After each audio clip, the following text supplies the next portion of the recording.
You are worthy of our praise. And my heart will sing how great is our God.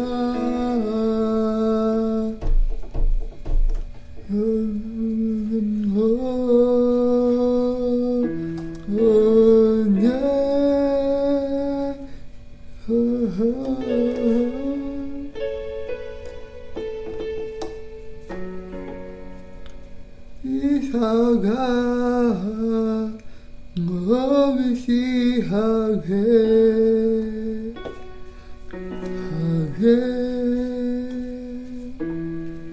is our God,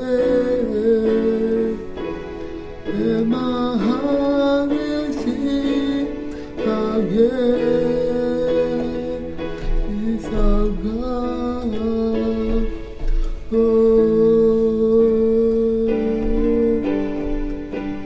never again.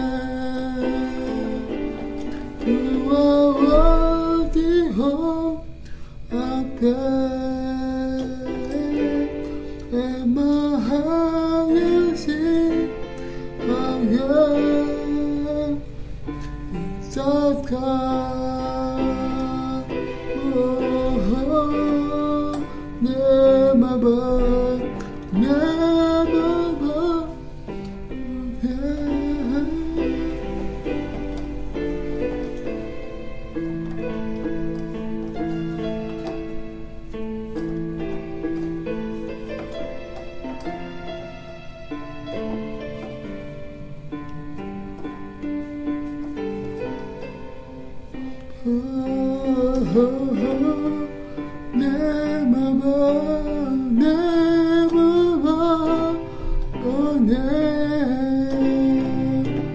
you are worthy of our praise, and my heart will sing how great is our God.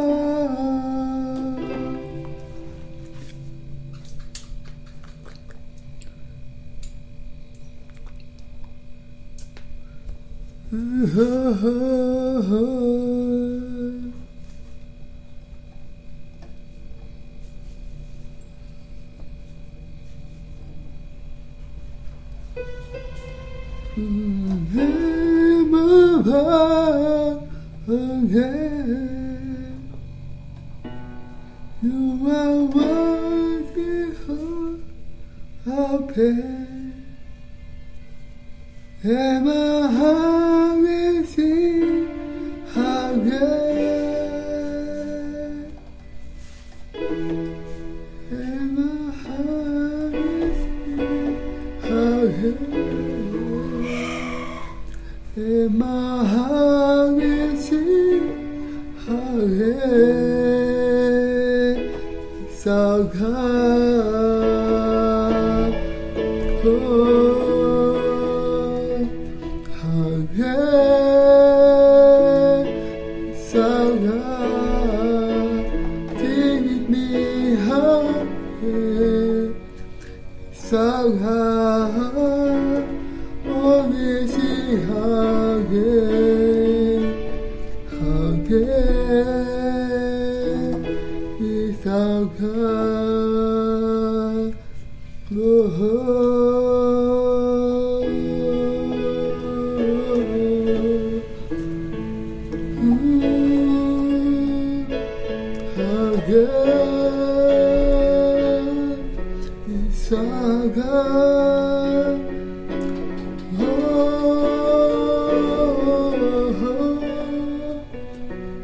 Let us worship.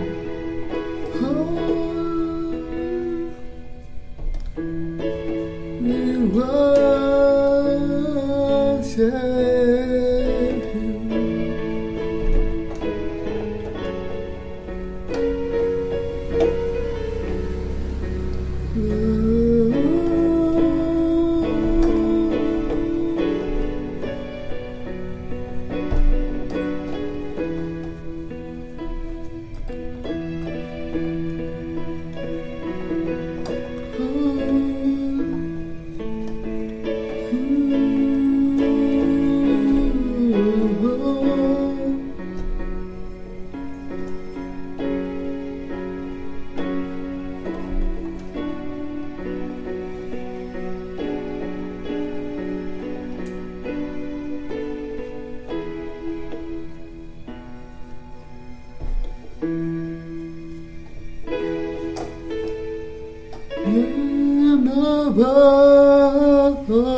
Makaman.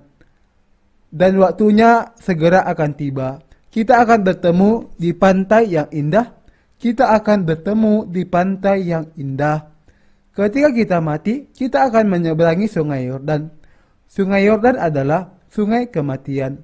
Yesus dibaptiskan di sungai kematian itu karena dia mengambil semua dosa dunia di sana dan upah dosa adalah maut.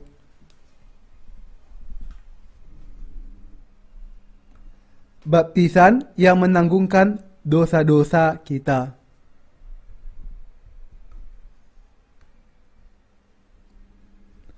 Apakah peletakan tangan di dalam perjanjian baru? Baptisan Yesus. Di dalam Matius 3 ayat 13-17 kita membaca, maka datanglah Yesus dari Galilea ke sungai Yordan kepada Yohanes untuk dibaptis olehnya. Tetapi Yohanes mencegah dia, katanya, akulah yang perlu dibaptis olehmu dan engkau yang datang kepadaku. Lalu Yesus menjawab, katanya kepadanya, biarlah hal itu terjadi, karena demikianlah sepatutnya kita menggenapkan seluruh kehendak Allah.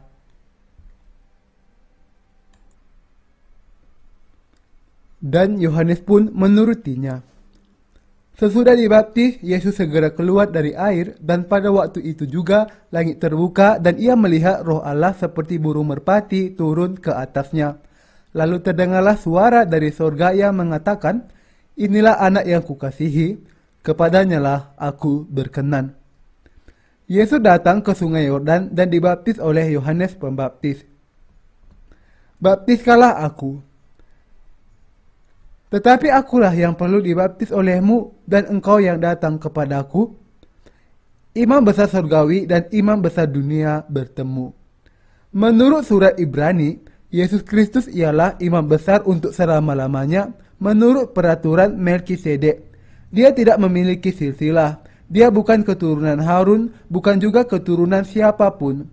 Ialah anak Allah, pencipta kita. Karena itu, dia tidak punya silsilah, tetapi dia membuang kemuliaan surga dan turun ke dunia untuk menyelamatkan umatnya. Alasan mengapa dia turun ke dunia ini adalah untuk menyelamatkan orang berdosa yang menderita dari tipu daya iblis. Dan dia menanggung semua dosa dunia dengan dibaptiskan oleh Yohanes Pembaptis. Lalu Yesus menjawab, katanya kepadanya, biarlah hal itu terjadi, karena demikianlah sepatutnya kita menggenapkan seluruh kehendak Allah. Dan Yohanes pun menurutinya. Biarlah hal itu terjadi. Biarkan itu terjadi. Yesus memerintahkan wakil manusia dan menundukkan kepalanya. Di dalam perjanjian lama, ketika korban dipersembahkan bagi Tuhan, orang berdosa dan imam besar meletakkan tangannya di atas kepala korban dan menanggungkan dosa. Meletakkan tangan berarti menanggungkan. Yesus dibaptiskan oleh Yohanes Pembaptis. Artinya sama dengan peletakan tangan di dalam perjanjian lama. Menanggungkan, dikubur, dihapuskan, dan dikorbankan. Juga artinya sama. Perjanjian baru adalah kenyataan, sedangkan perjanjian lama merupakan bayangannya. Ketika orang berdosa meletakkan tangannya di atas domba korban di dalam perjanjian lama, dosanya ditanggungkan kepada domba itu dan domba itu mati. Ketika domba itu mati, dikubur. Domba itu mati dengan menanggung dosa. Ketika dosa itu ditanggungkan kepada domba itu, apakah orang yang memberikan korban menjadi tanpa dosa? Andai kata sapu tangan merupakan dosa dan mikrofon ini merupakan domba. Dan ketika saya meletakkan tangan saya di atas mikrofon itu, dosa itu diserahkan ke mikrofon itu, domba. Tuhan sendiri yang menentukan hal itu demikian. Letakkanlah tanganmu. Jadi, untuk diselamatkan dari dosa-dosanya, orang harus meletakkan tangannya di atas korban itu. Setelah itu, dia tidak mempunyai dosa. Pembaptisan Yesus adalah untuk penyucian, dikubur, dan menanggungkan dosa kepadanya. Itulah maksudnya. Apakah artinya menggenapkan seluruh kehendak Allah? Menghapuskan segala dosa dengan menyerahkan dosa-dosa kepada Yesus. Maka, ketika Yesus dibaptis untuk menanggung segala dosa dunia, apakah semuanya disungguh-sungguh ditanggungkan kepadanya? Ya, semua dosa di dunia ditanggungkan kepada Yesus dan semua orang diselamatkan. Hal itu sama dengan menanggungkan dosa-dosa ke dalam diri binatang korban dalam perjanjian lama. Yesus datang ke dunia ini dan di sungai Yordan, dia berkata, biarlah hal itu terjadi, karena demikianlah sepatutnya kita menggenapkan seluruh kehendak Allah. Dan Yohanes pun menurutinya. Matius 3 ayat 15. Demikianlah dia mengizinkan dirinya untuk dibaptis. Yesus mengatakan kepada Yohanes bahwa sepatutnya mereka menggenapkan seluruh kehendak Allah dengan baptisannya. Seluruh kehendak Allah berarti paling cocok dan layak. Karena demikianlah, sepatutnya mereka menggenapkan seluruh kehendak Allah.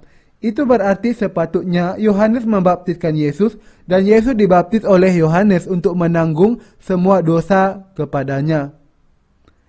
Tuhan memberikan penebusan berdasarkan kepada pembaptisan Yesus, pengorbanannya, dan iman kita. Semua orang menderita karena dosa dan disiksa oleh setan karena dosa mereka. Oleh karena itu, agar mereka bisa diselamatkan dan masuk ke sorga, engkau sebagai wakil manusia dan seorang keturunan Harun harus membaptiskanku bagi semua orang. Aku harus dibaptis olehmu. Demikianlah karya penebusan akan digenapkan. Aku mengerti. Lalu Yohanes membaptiskan Yesus. Dia meletakkan tangannya di atas kepala Yesus dan menanggungkan semua dosa dunia kepada Yesus. Yesus adalah juru selamat yang menghapuskan segala dosa kita. Kita diselamatkan dengan percaya akan penebusannya. Apakah Anda percaya? Setelah baptisannya, yaitu karya pertama Yesus dalam pelayanannya di sungai Yordan dan melalui tangan wakil semua manusia, dia berkeliling sambil memberitakan Injil selama 3,5 tahun dengan membawa semua dosa dunia di atas kepalanya. Dia berkata kepada perempuan yang ditangkap karena berbuat zina, "Aku pun tidak menghukum engkau." Dia tidak bisa menghukum perempuan itu karena dia telah menanggung semua dosa perempuan itu dan akan menjalani kematian di kayu salib bagi dosa-dosa itu. Selama berdoa di tempat yang bernama Getsemani, dia berdoa 3 kali meminta Bapa menghilangkan cawan itu darinya. Namun segera berhenti dan mengatakan, "Bukan kehendakku, tetapi kehendakmu yang jadi." Lihatlah anak domba Allah yang menghapus dosa dunia. Berapa banyak dosa yang ditanggung oleh Yesus? Segala dosa dunia. Di dalam Yohanes 1 ayat 29 ditulis, pada keesokan harinya Yohanes melihat Yesus datang kepadanya dan ia berkata, lihatlah anak domba Allah yang menghapus dosa dunia. Yohanes Pembaptis membaptiskan Yesus. Dan pada keesokan harinya, Yesus datang kepadanya dan ia berkata kepada orang-orang, lihatlah anak domba Allah yang menghapus dosa dunia. Itulah kesaksiannya. Anak Allah datang ke dunia ini dan menghapus semua dosa dunia. Yohanes Pembaptis menyaksikan sekali lagi. Di dalam Yohanes 1 ayat 35 sampai 36. Pada keesokan harinya, Yohanes berdiri di situ pula dengan 2 orang muridnya. Dan ketika ia melihat Yesus lewat, ia berkata, lihatlah anak domba Allah. Anak domba Allah berarti dia adalah kenyataan yang sesungguhnya dari korban perjanjian lama yang mati untuk dosa-dosa Israel. Bagi Anda dan saya, anak Allah, pencipta kita turun ke dunia ini dan menanggung segala dosa kita. Semua dosa mulai dari penciptaan dunia ini sampai akhir zaman. Dari dosa asal sampai semua ketidakadilan kita. Dari kekurangan kita sampai kesalahan kita. Dia menyelamatkan kita semua dengan baptisannya dan darahnya di kayu salib. Yesus menghapus semua dosa kita dan memberi penebusan. Apakah Anda mengerti itu? Anak domba Allah yang menghapus dosa dunia. Tahun berapa sekarang? Sekarang sekitar tahun 2000. Itu berarti 2000 tahun telah lewat sejak dia turun ke dunia ini. Dan pada tahun 30 Masehi, Yesus menanggung segala dosa dunia. Mereka berkata bahwa tahun kelahiran Yesus adalah tahun 1 tahun Masehi. Kita menyebut tahun-tahun sebelum kelahiran Yesus sebagai sebelum Masehi. Maka sekitar 2000 tahun sudah berlalu sejak Yesus datang ke dunia ini. Pada tahun 30 Masehi, Yesus dibaptiskan oleh Yohanes Pembaptis. Dan pada keesokan harinya, Yohanes berseru, lihatlah anak domba Allah yang menghapus dosa dunia. Lihatlah. Dia mengajar orang banyak untuk percaya kepada Yesus yang menanggung semua dosa kita. Dia menyaksikan bahwa Yesus adalah anak domba Allah yang menyelamatkan kita dari semua dosa kita. Yesus menanggung semua dosa kita dan menyelesaikan peperangan kita. Kita sekarang tidak memiliki dosa karena anak Allah sudah menanggung segala dosa kita. Yohanes Pembaptis menyaksikan bahwa dia menanggung semua dosa kita, dosa Anda dan dosa saya. Ia datang sebagai saksi untuk memberi kesaksian tentang terah itu, supaya oleh dia semua orang menjadi percaya. Yohanes 1 ayat 7. Tanpa kesaksian Yohanes, bagaimana kita dapat mengetahui bahwa Yesus menanggung dosa kita? Alkitab sering mengatakan bahwa dia mati untuk kita, namun hanya Yohanes Pembaptis menyaksikan bahwa dia menanggung dosa kita. Berapa banyak dosa yang ada di dunia ini? Segala dosa manusia dari zaman penciptaan sampai akhir zaman. Banyak orang memberi kesaksian setelah kematian Yesus, namun hanya Yohanes Pembaptis yang memberi kesaksian selama dia hidup. Memang, para murid Yesus juga menyaksikan penebusan Yesus.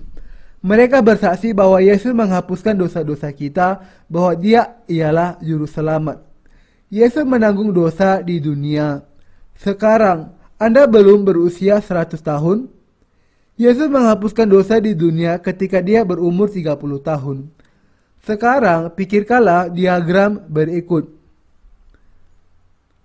Segala dosa dunia. Baptisan Yesus 30 Masehi. Abraham 2000 sebelum Masehi. Adam 4000 sebelum Masehi. Sekarang ini 2000 Masehi. Akhir zaman Masehi, tanda tanya Masehi. Dari Adam sampai akhir zaman adalah segala dosa dunia. Mari kita andaikan bahwa dunia diciptakan 4000 tahun sebelum Yesus datang. Dan ada 2000 tahun sejak Yesus datang sampai sekarang. Kita tidak tahu berapa lama lagi waktunya, namun akhir zaman pasti akan datang. Dia berfirman, "Aku adalah Alfa dan Omega, yang pertama dan yang terkemudian, yang awal dan yang akhir." Wahyu 22 ayat 13.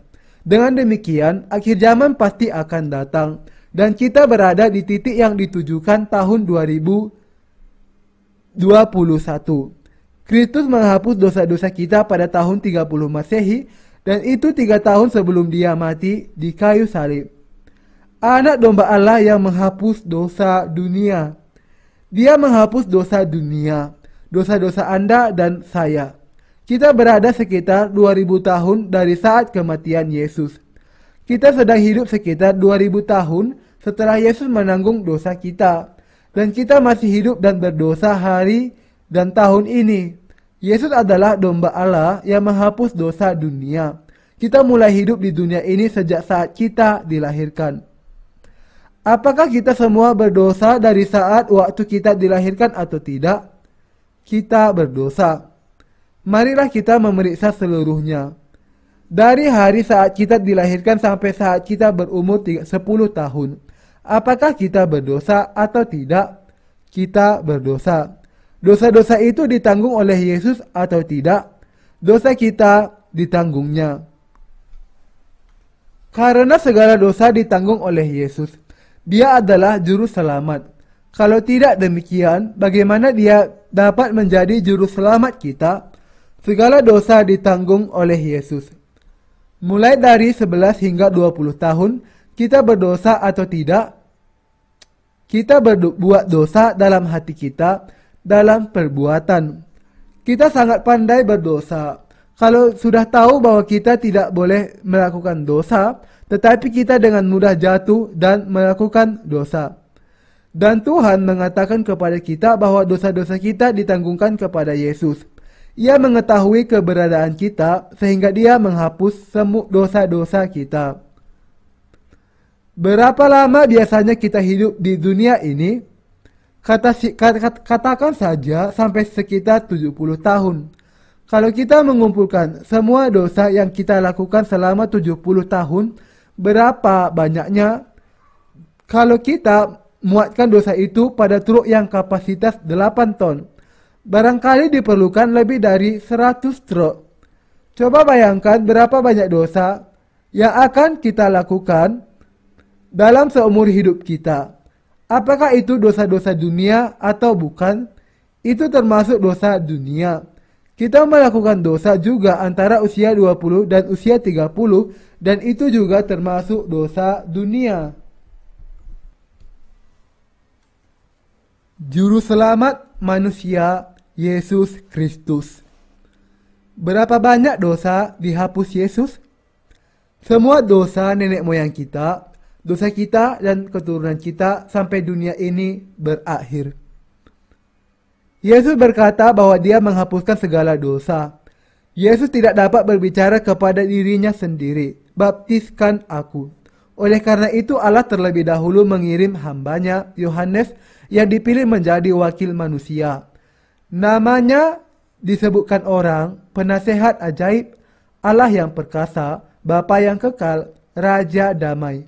Karena kepribadiannya, karena hikmatnya, karena kebijaksanaannya, dia mengutus wakil manusia itu lebih dulu, dan dia sendiri anak Allah, datang dalam rupa manusia dan menanggung dosa dunia.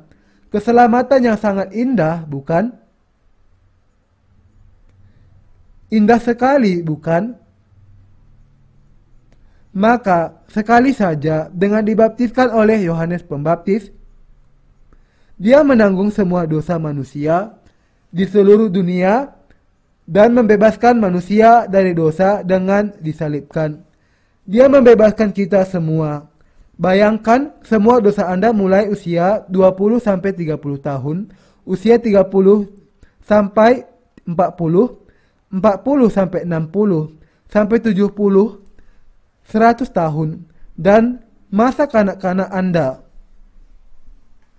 Apakah Ia menghapuskan semua dosa Anda? Ya, Dia sudah melakukannya. Dialah Yesus Kristus, Juru Selamat manusia. Karena Yohanes Pembaptis menanggungkan semua dosa kita kepada Yesus, dan karena Tuhan merencanakan itu, kita dapat dibebaskan dengan percaya kepada Yesus. Apakah Anda dan saya orang-orang berdosa? Apakah dosa kita semua ditanggungkan kepada Yesus? Kita tidak lagi berdosa, dan dosa-dosa kita ditanggungkan semuanya kepada Yesus. Siapakah berani mengatakan bahwa dosa masih ada di dalam dunia ini? Yesus menanggung segala dosa dunia. Dia mengetahui bahwa kita akan berbuat dosa dan juga menghapuskan semua dosa-dosa masa depan. Beberapa di antara kita masih belum berusia 50 tahun dan beberapa orang bahkan masih belum setengah baya. Namun kita berbicara tentang diri kita, termasuk saya, seolah-olah kita hidup selama-lamanya. Sebagian di antara kita hidup dalam keadaan naik turun. Saya akan menjelaskan hal itu sebagai berikut. Berapakah setengah waktu kehidupan seekor lalat buah? 12 jam. Ya ampun, saya bertemu orang ini dan orang itu, dan dia mengayunkan pemukul lalat kepadaku. Dan aku hampir mati, hancur, dan kamu tahu. Dia baru saja hidup 12 jam dan terus-menerus berbicara. Tetapi ia sudah menjalani setengah waktu kehidupannya. Jam 7 atau 8 malam dia berada dalam masa tua dan sesaat kemudian mati. Sebagian hidup selama 20 jam, beberapa 21 jam, dan sebagian lain hidup 24 jam. Mereka berbicara tentang pengalaman selama hidupnya. Namun bagi kita, hal itu nampak seperti apa? Karena kita hidup sampai 70 tahun atau 80 tahun, kita bisa berbicara, jangan bercanda. Pengalaman mereka sangat sepele di mata kita. Allah adalah kekal. Ia hidup untuk selama-lamanya. Dia menentukan yang awal dan yang akhir.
Nothing compared to the best that I can see you face to face.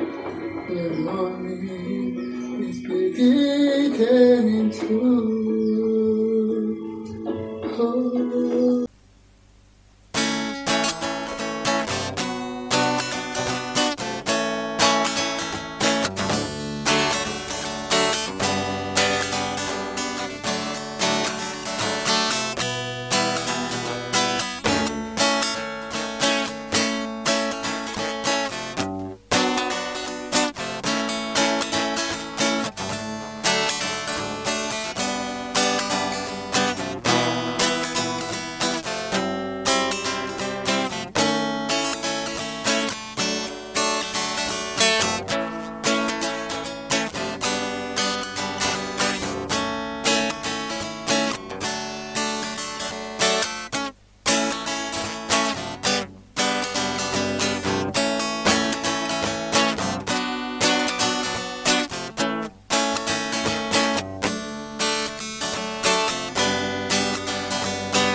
Wajah kape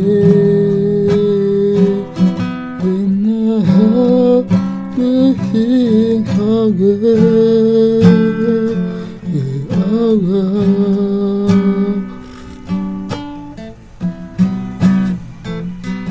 Emaha Kising hage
Coming to